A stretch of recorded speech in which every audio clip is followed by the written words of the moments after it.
niyo dyan? Kayo pala! Tamang-tama lang ang pagdating ninyo. May problema tayo. Nandito ngayon si Madara. Hoy! Hindi niyo ba ako narinig? Narinig namin. Siyempre. Ano ba yung sinasabi mong Madara? Sakit ba yun? Anak ng pating! Hindi ito! Parang magpapatubo ka! Kaya sabi ka!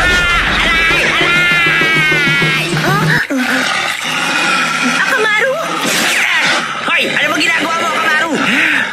Lagi mo nalang kinakagat ang likuran ko! Ano sinabi mo? At sino naman na may sabing gusto rin kitang makasama?